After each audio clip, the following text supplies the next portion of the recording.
There we go. How's it going, everybody? Welcome to the closing beat. Hola, mi amigos. Buenos tardes. Bienvenidos. How's everybody doing? I'm just getting this set up here real quick, and we'll be good to go. Welcome to the closing beat. We are financial advisors here at Jazz Wealth. Hope you check us out at jazzwealth.com, and thank you for joining us here today. Welcome, Keith. Welcome, Pendemonium, Grinding Retire, T-Blow, Marcus. Very clever names out there. Very, very cool. Hey, stock market moving a little bit higher here today. And is the Fed trying to slow Powell's rally? Remember the other day? Come out with the Fed meeting there. He's like, oh, the disinflation has started. And the market took off, right?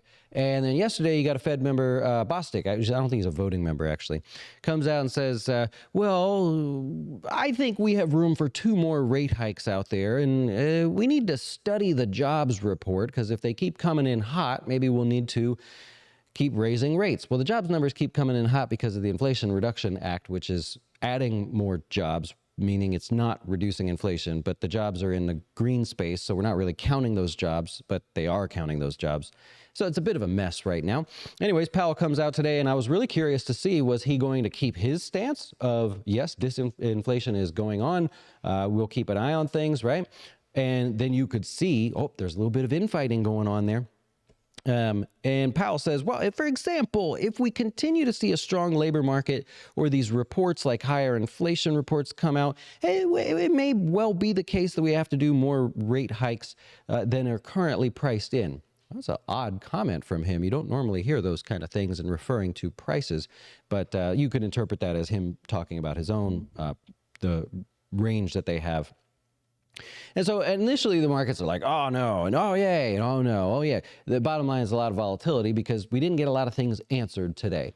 So it lets you know that the stock market is still focused on the Fed. We have not veered off into war territory with what's going on over in Russia. We've not come back to really just focusing on individual data points. We have not focused on earnings, right? Everybody's still focused on the Fed. One man controlling all of that. Well, anyways, though that was good for the stock market here today, pretty much just crushed the recent rally here, and bonds rates have moved back up to almost year-to-date highs. Not quite. We got a little bit more to go. Oh, pretty close, which sucks, right? Because we don't want higher rates. We've been eating the candy of lower rates for years now. We want lower rates there. So bond market, you're going to notice, obviously, big sell-off there. Rates moving higher if you're out there shopping around for anything. For the S&P, we'll get that back loaded up over here. Last week was the peak in terms of the size of companies that reported. So remember, where'd we go on that one? Remember, we talked about just the sheer size in terms of market cap, right? The value of the companies reporting. That was last week. This week is really focused on the largest number of companies reporting, right? So more activity, a lot more going on out there, but lesser market moving type stocks, right? So we'll see how that goes. But if we look, the S&P now clearly above the downtrend there, and we're looking for that next pullback to identify whether this is the continuation of this uptrend, but in any meaningful way, or if there's something that just kind of pulls us back into a range. Remember, if the market falls back down towards these lows, you're going to have people consider it range bound. Almost every analyst that is worth anything out there has about 4,000 as their 3-month target. A lot of analysts are starting to do 3-month targets out there. So they're basically insinuating that we see this excitement in the beginning of the year, and then we take a breather and pull back at some point. By the way, that doesn't mean the markets fall from here. They're just saying within 3 months, we would expect it to be trading around 4,000 if we look. They're looking at the index, obviously, not the futures, but that is what you have. With the news out of the Fed here today and the continued excitement for people to participate in the tech space there, you have the NASDAQ, obviously the best performer. Today up 1.79%, and I would argue getting back into extended. So we talked about this on Thursday. The market was not going to be able to continue higher. It takes Friday. It takes Monday. It pulled back slightly. I don't know if that's amazing there. But now we have people saying, that's good enough. I would like to invest there. So technology, the second best performing area of the market here today. Oil, or I should say energy, was the best performing sector, and that's largely due to oil, and oil's bounced off of lows. But this is kind of what I was just talking about a second ago. You can clearly see oil is weak and flirting with breaking the downtrend, but it's in a range in the ultra short period here, right? So over the last 2 months or so, it's directionless. There's not much to tell. A flat 20 period moving average is what technical analysis use to determine direction. And when it's flat, they can't determine direction. When it's trending higher, it's almost like an elementary additional thing to have in the background. It's the green line there to give you confidence that even if you blurred your eyes and you couldn't see what was going on, if you can see that one line going up, well, in the short term, the market is trending higher, and people usually, focus on that sort of thing. But right now, there's just not a lot of information there to tell you. Couple sectors breaking out of their ranges here. We talked about this last week. You got financials breaking out of their range. Financials were not the best performer today. They did gain 1%, so it wasn't bad, but look at the momentum building. No pullback, and people are still willing to chase. That's good news if you're looking at the rest of the market outside of tech and communication services. Industrials broke out of their range, and it pulled back a little bit, but it's still flirting with doing that. And then I'll point out basic materials. You got a quick little fake breakout there. That's not the greatest sign, but it's trying. So it's one of those we'll just, you keep an eye on. You say, well, maybe that's something I want to look at, but it seems a little bit weaker than financials, right? You put that together, and now you can see the difference. If you're looking at the dollar here, we have a counter trend rally in the dollar. What does that mean? All my frequent visitors here of the closing beat know that a declining dollar was really interesting last quarter because previous third quarter earnings were showing that companies were losing money thanks to the conversion rate. Well, with the dollar decreasing there, now there's less pressure on that conversion back to the dollar. And so what does it mean now that it's starting to bounce? You guys know that. We knew that when the dollar was falling, that was good for stocks that have a lot of international sales, or they may say on TV, international revenues, right? Same thing. So that's good for them. And we can prove it, right? Because we can go over here and say, oh, well, if we look at stocks, just a simple model portfolio made up of all stocks that have more than 50% of their revenues come from overseas, how have they performed since the dollar started falling? That's pretty clear. There's no opinion needed there, right? They've been very strong. So in other words, everybody saw the same thing we were talking about there. Well, now the problem is we've got a low counter trend rally. Would you want to invest in stocks that had a lot of their sales overseas now? Probably not, right? You'd say, oh, okay. I learned from that one, but I missed the boat. But at least I learned a lesson, and I'll keep an eye out for that in the future. So just wanted to point that out in the dollar space of what's going on. Oh, lastly, let me hit the Dow real quick. Range bound. Nothing going on. Why? Because they don't have a lot of the really big tech that's been moving the market. Some, but not all. And so there's just nothing for them to go on. And remember, the Dow is not weighted by how big your company is. It's weighted by the price of your stock. What's one of the larger stocks, if not the largest stock in the Dow? It's in the healthcare space. And we know now from last week and yesterday that healthcare is just not doing anything. So it'll be very hard to get the Dow up and running unless those things get moving there. And we'll see what happens. We've got, or basically in this weird time where it's like, okay, well, let's see what happens. I don't want to chase. I don't want to dive in and start buying. But I'm interested in a pullback so long as it's not crazy and we do see a pullback. But what if I don't get either for a moment? I just have to wait. You sit and wait on your hands, and they say sit on your hands. SOH is what they say there. Hey, our Wine and Wealth class has been really great. We're like the only advisor that spends time on the market, because that's kind of the language we know how to talk here, and as well as planning and advice and sort of real geeky things like that. So we've had some great classes where we talked about return on capital. We gave an orientation for our clients last week. We're going to continue that this week. We do it every Thursday for our clients here at Jazz, so you can learn more. All right, get your dough straight. You got to do it. All right, let's do some stocks in the news here, right? I mean, I could spend the whole show on stocks in the news. There's a ton of them. I'll just go through and maybe we'll touch on some that you want to hear about. How about that? Deal? Simon Property Group down about 2%. They beat basically on a couple things. So remember, this is retail space. They make money on lending, right? Occupancy for them was just under 95%. that's considered full, right? So that's good news there. They beat basically by 8% there. Lease income, which is one of the metrics that we look at for them, up 2%. Not amazing, but all in all, it was a beat. It just wasn't amazing, shocking us like crazy. Occupancy rates are good. It's just healthy. That would be a way to say that. You wouldn't make a decision one way or the other. If you own the stock, you would basically say, good, that was sort of uneventful. I like that. Keep making your money, right? Do what you got to do. Activision Blizzard reported basically, well, they beat pretty nicely. I don't know if you got a chance to read into this one. Bit of a wild couple days there. Earnings higher by 23% there. Total net bookings were positive. Also, remember, Microsoft is working to buy them, so regulatory stuff that they got to go through at the moment there.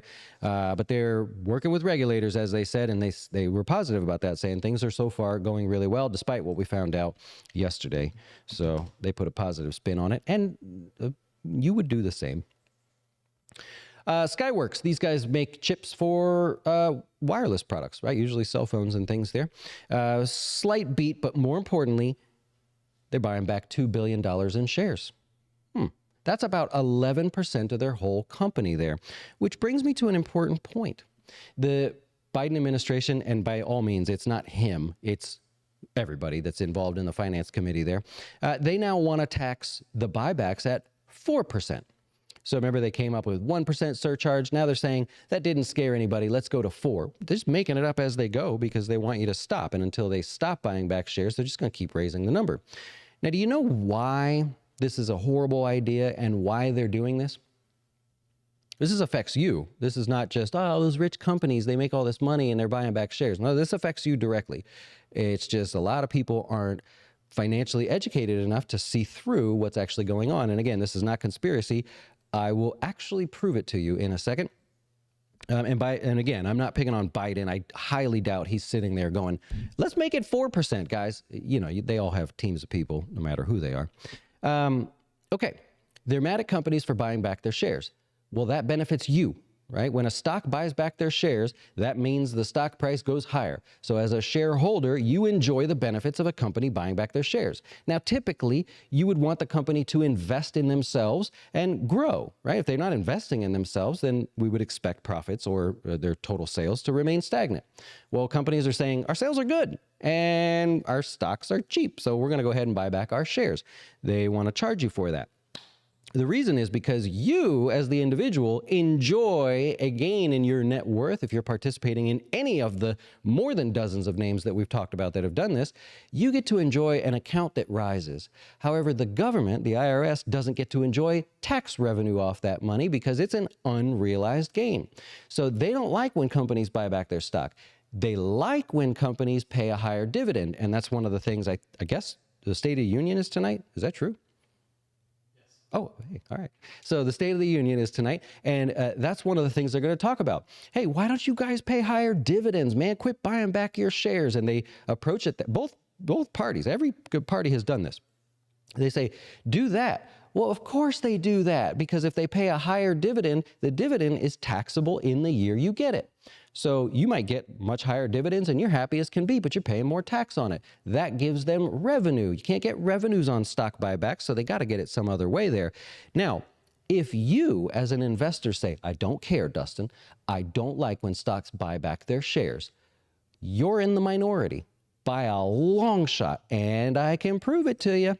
Let's just do a little test. Right? So when you see the State of the Union and you see this thing going on, let's do just a little bit of a test here. We're going to look, and we got a handful of portfolios here. We're going to start by just looking at companies and their performance. This is not weighted, by the way. These are equal weighted portfolios. How about companies that are using their extra money to reduce their debt? How have they performed? Like crap. They haven't done anything. Investors want no part of it. How are companies performing that are investing in themselves? I would argue not bad, actually. I'll give you that one, right? So in the short term here, money just doesn't seem to be flowing into it, but it had its moment. So I won't say it's horrible, but it's not great. Now let's take a look at companies that are buying back shares. That's interesting. So total cash return means buybacks, dividends, things like that, splits that maybe turn into dividends or preferred shares. So that's that. Well, that's going well. The price of those companies is going up because you guys want to invest in them. So if you say you don't like it, you're getting left in the dust. Stocks that are buying back their shares, the performance is incredible. It's off the charts. So the government sees that and they go, oh, darn it. Well, we got to make them look like bad guys. But how do they make them look like bad guys if you're happy, right? My account's going up. How can I be unhappy with these guys? They want to buy back shares? Buy back shares. I'm into it, right? So you run it through this little test and you see, oh, clearly this is an amazing thing. Dividend growth, not as well, right? But it's doing better and it will continue to do well until the end of 2025 because they changed the tax laws then. So we can easily run it through the test. And I'll give you a really funny example. If you want to know if something that the government is doing is politically biased, which that happens, it's always going to happen, or if it's really trying to hurt you in a way that's probably not as clear and obvious, you're going to run it through that simple test. Look at a model portfolio and just say, all right, let's throw all those stocks into a bucket and see how they're performing. I don't want to play preference to anybody. Just want to throw them all in a bucket. And you can see clearly, that's a interesting thing that they're doing when it seems to be going so well right now. Now, will companies never reinvest in themselves? No, absolutely not. They're just being smart with their money. They're investing at lower prices by buying back their shares. As they grow, what are they going to do? As the share price grows, they're just going to start selling a little bit of them to people that want to invest, and then they'll reinvest in themselves. The funny thing, the reference to this is not my joke, but it's the joke of a woodchuck goes to his dad, and he says, Dad, I don't want to be in the family business anymore. I think I want to be a doctor. And the dad goes, let's put it to the test. How much disease could a woodchuck doctor cure if a woodchuck doctor could cure disease? And the little kid goes, none. And he goes, son, next time run it through the test before you decide, right? And so that was from Family Guy, right? And so it's really simple to go, what's happening in Congress? Okay, is that a good thing or a bad thing? And how does it affect me going forward? Selfishly, how does it affect me? How does it affect my clients? How does it affect my family? How does it affect you guys? And so that gets me fired up because I just think it is the most ridiculous thing to pick on companies that want to buy back their shares, because if they don't buy back their shares, your returns are less. Instead, they pay the dividends and you go, oh, great, I got a dividend. Oh, I got to pay tax on it. You can't get around that, right? That's my rant. So we talked about Skyworks. And by the way, there's tons of them. There's just all kinds of, that was the one I just chose to pick on here today. BP says, okay, we'll just raise our dividend then. Skyworks, of course, buying back shares. Who was it? Dow DuPont says, okay, we'll just raise our dividend then. There was like 40 of them just today. So they're already doing that. And you go, well, I don't want that. I want growth. I want as much growth as I can get. I'll deal with the taxes when I need to. Okay. Family Guy. That's right. I was trying to think if it was that really Family Guy or The Simpsons or something? That is the test. Oak Street Health, you may have noticed that went higher. CVS is buying them. That's not new news. That's just more confirmed here today. And Hertz, you guys are out there renting some cars, man. Hertz was super ecstatic about the sort of leisure traveler, not business, leisure traveler that's renting cars and driving all over the place. So Hertz likely off to a good start there. Jazz After Dark here tonight, we're going to talk about 4 ways to build wealth no matter what age you're at. And I'll give you a hint. One of them is going to specifically show you why to stay away from gold as a wealth building tool. That is not a wealth building tool. So we'll make sure nobody's falling for that. That can be dangerous there. And what else do I got? Nothing. I got nothing. I'll take your questions now if you have any questions, and then I'll get out of the way. And, go back to my cave. Go back to my cave and do what I do. Oh, man, that had me so fired up when I saw that this morning. Oh, 4%. And how'd we come up with 4%, by the way? Why wasn't it 3 or 5 or whatever? JW says, we had a call with Eric yesterday. We will be opening accounts with you guys this week. Looking forward to work with you guys. I appreciate it. Thank you for joining. And Eric is super ecstatic about all the planning side of things. He is absolutely killing it. The amount of sort of efficiencies that he's found with clients. He comes out of the little room there and he just starts rattling off everything he did. Like, it's like a high for him. He gets so excited. Yeah. You got covered call income on Cardinal Healthcare. Thinking about doing another 84 for 2 weeks out. Just looks really healthy. No pun intended, right? So where are you at there? So doing another one at 84, 2 weeks out. For me, that'd be a little short. What you want to measure is the rate of return per day. So if you go 2 weeks out, or you go 4 weeks out, or you go 8 weeks out, what's your rate of return per day? It's naturally going to go up, but look at the difference between the rate of return. You'll find that eventually you go too far, and it just doesn't make sense to have money tied up that long. But 2 weeks, I bet you, is just a little bit too tight. I saw Chipotle didn't have the greatest of news after hours. I obviously have not caught their any conference calls or anything just yet, but down to 1650 or so. That erases the last 5 days almost. Don't you pay 0% on dividends under a certain amount?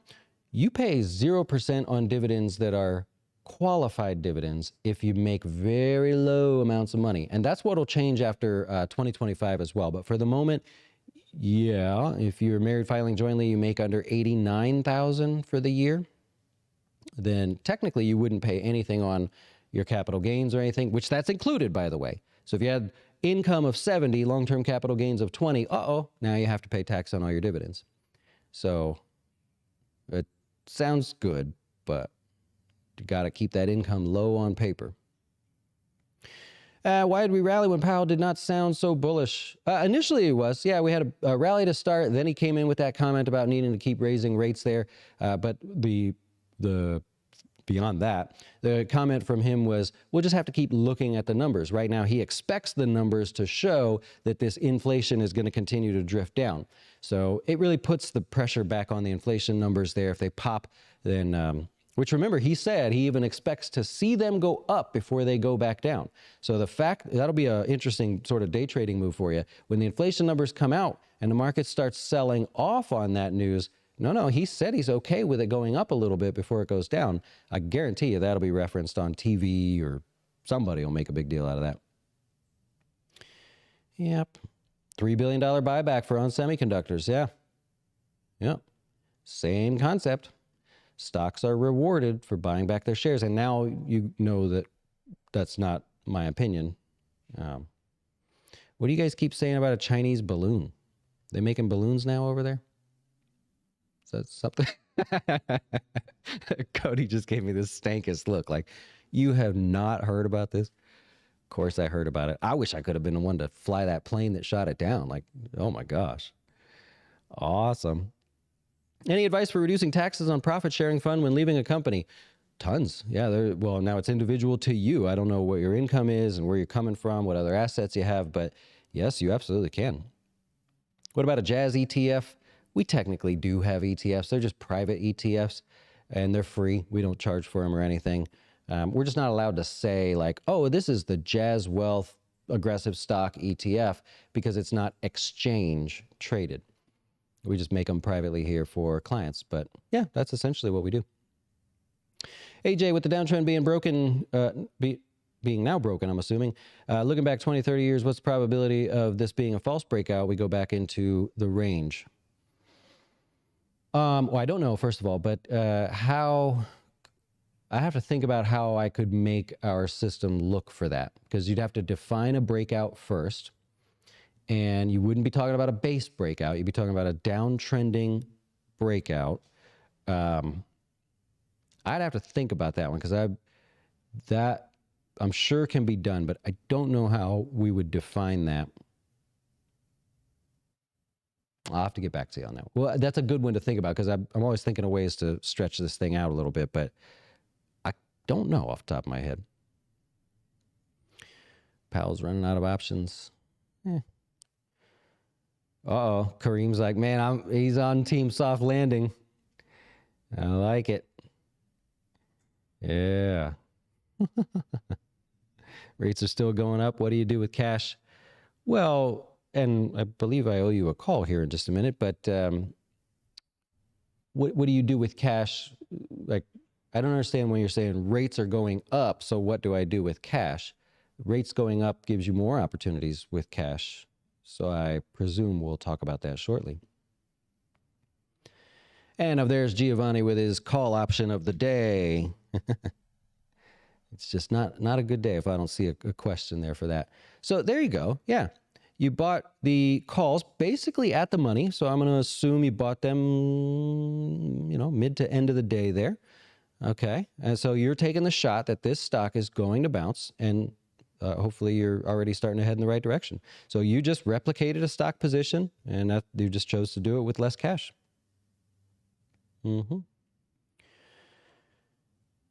Fidelity Settlement Fund. Does it change taxable event? So, so in that fund, if I'm thinking of the right one, was essentially a money market fund, it's taxable anyways because you're getting that money on an ongoing basis, right? So if you move it to cash, it wouldn't change anything. You've already collected whatever interest you're going to collect. And yeah, that would be taxable. Yep. You have any opinion on employment not getting any weaker as the feds keep raising? Well, and then the Inflation Reduction Act just keeps adding more and more jobs, and that's slowly making its way onto the rolls, right? So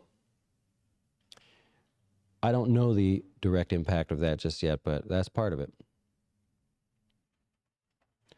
Why would we be due for mass unemployment once the Fed slows down hikes? And Giovanni, oh, you bought it early. Okay. Well, so now where's your profit target? At what point would you decide, or I don't know how you decide you like to take your profits? I love it, man. Thank you for that. How come they never talk about the Fed tightening the balance sheet? Do you think that is going to cause a downturn eventually? It hasn't so far. The market's just sucking it up, which is interesting. And it's kind of clever, right? Because where's money moving? It's moving into the very products that they're trying to unwind. So all of us chasing like higher interest, who's the seller of what we're buying? If you just oversimplify the whole thing, right? I covered that yesterday, where all the money's moving out of the stock market too. And here you have the Fed going, here you go, we'll sell to you, tighten up our balance sheet. So there's not much to talk about when there's a ton of people willing to buy the very product that they're selling. Yeah. Doc's got a good point. I didn't catch what account type you said. If it's in a Roth, you just come and go as you please. Yeah. And last couple questions. TD or interactive brokers for margin trading? Well, it depends on how advanced you are. IB if you are or want to be super geeky about it, but if you don't want that extra stress, then don't go there. They're great, but it is meant for people that are either know what the heck they're doing or really, really want to learn the really intricate details there. Yep. You got it. All right. I will pop that sucker over here. Put this guy over here and call it a day, man. I appreciate you guys hanging out with us today. We will, of course, be back tomorrow to do it all over again. And that's all I got. Adios.